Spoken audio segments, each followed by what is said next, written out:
Right, we're doing reading Lolita in Tehran today in this brief lecture. And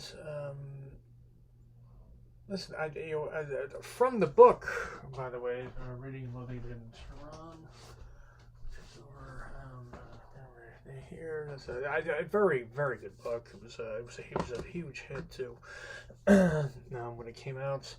A lot of my young female students connect with this work, and understandably so. And a bit of a harrowing journey, right? With Azir and her students on this year, I guess. Well, I guess it was 2 years that we spent with him, or is it, it's anyways a summation of it that she teaches. She had been a professor in Tehran, right, and the university, and she'd quit because it had just gotten to be too much with all the with all the rules and the regulations and being told what she couldn't or couldn't teach. For example, they would go through and remove the any mention of wine and out of a Hemingway story or something, right? Because that would sort of propagating Western decadence and things like that. I mean, this was an extremely, and again, this is post-revolutionary France. This happened in 1979. Iran before that was a much freer country. Before that, and there's still a large. They have a huge amount of young people in Iran. I think right now, even an exorbitant. I don't know exactly what it is, but I think it's a disproportionate amount of their population is like below 30 or something like that, or below 40. And listen, a lot of that regime is probably not going to be able to hold on. I don't know how much longer, but it won't be, I don't think, forever. And there's a lot of just thirst to sort of join the world and for knowledge. I had a good friend of mine once who's emigrated from Iran. He was a little boy, but he goes back all the time. He's very connected with it. He's even embedded with some Iranian freedom fighters and things. Salar Abdo is an old professor of mine.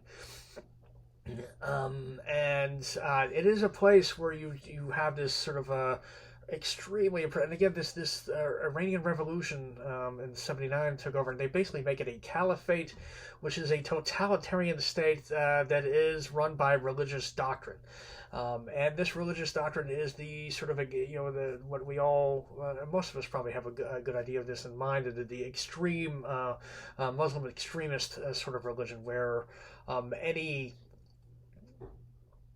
anything, women should not be showing anything, and these girls got in trouble right for and it was full burqas, often going into school, and if they just had a wisp of hair coming out, if they had painted fingernails, if they got caught with makeup in their bag, if they ran in the hallways, it was considered improper, and possibly being seductive toward boys, right? Just running or giggling, sometimes it can be interpreted that way.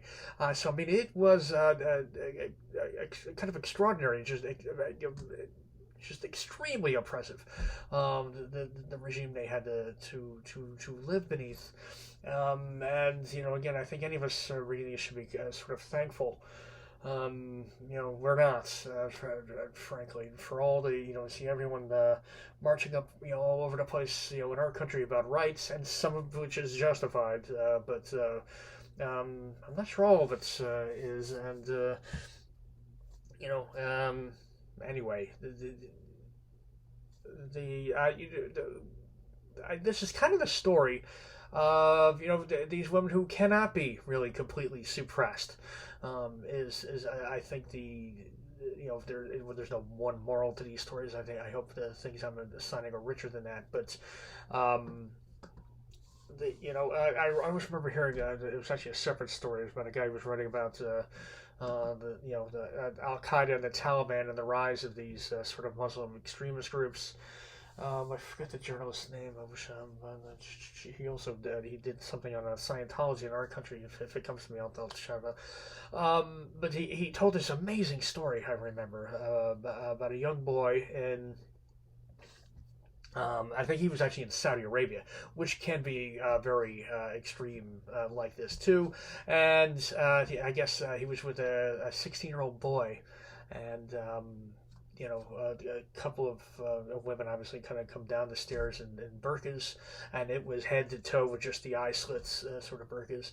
And he said the 16-year-old boy sort of turned to him, and he just says to him, "Whoa, did you see that one on the left?"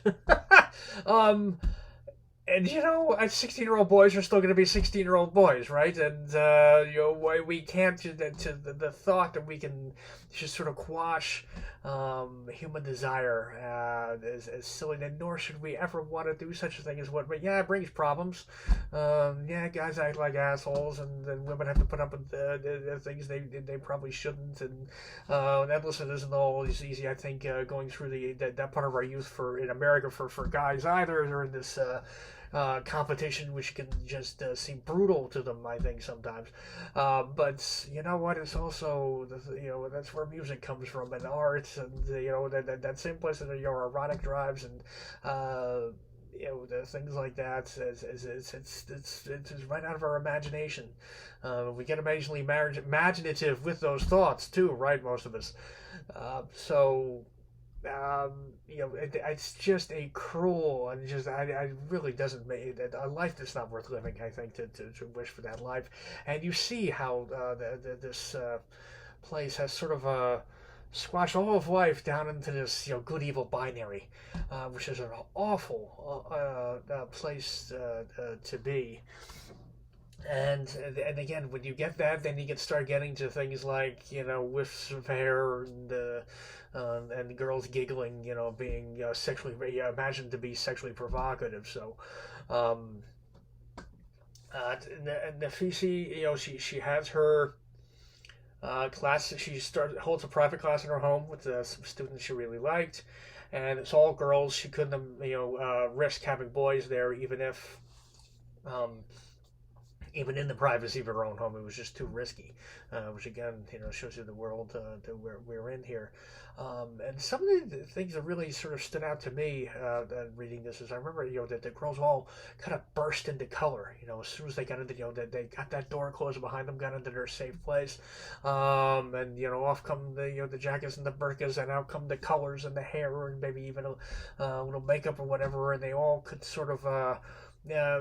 Be the express who they were, and again, self-expression is the thing totalitarian regimes long to completely sort of suppress and control and smother to death, and human beings just will not allow that.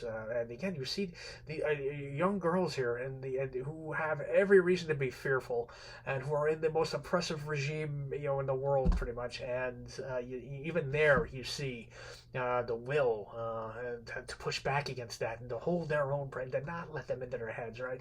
And there's nothing sadder, by the way, than the oppressed person who internalizes their own oppression, right? Who believes the story that they're less than, or that they should only be this, in a society. And that doesn't happen to any of these girls. It doesn't seem like. It certainly doesn't happen to Nafisi. And I do also remember the writer that they studied. It's a literature class they do, and Nabokov is the writer they really sort of connect to for various reasons. And the one I found sort of fascinating was the Lolita, which is an amazing book, by the way. If you've never read it, it's stunning. Nabokov's the world-class stylist, and that is a brave and remarkable sort of work, but it is also a very disturbing work in that it is told first person, the I, and so you're being led through the story by the protagonist, and the protagonist is a pedophile. Now, he does do a few things to sort of I guess, lighten it a little. It's not 6 and 7 and 8 year old kids. It's a 13-year-old girl he falls in love with. And but he's 37, and this girl is 13. And so it's disturbing. It's plenty disturbing, and essentially, but he also does seem to sort of really want to. I guess I'm not sure this man is capable of totally falling in love, but his version, as close as he can come to it, I think he actually does, and he certainly this need to sort of possess her and have her all to himself, and he ends up kidnapping her. They're on this road trip. They do consummate. We don't see that or anything in the book, but at least it's implied. But again, all of which is just but he's also charming and smart and funny, and it is just such a natural inclination when you're on page 150, and spend the hours that it took to get there with this person, you can't help but sort of attach yourself a little, no matter how bad the person is to the narrator. So again, it's a very well done, sort of unsettling sort of a reading experience. But the main thing, as the book goes on, again, he literally takes her.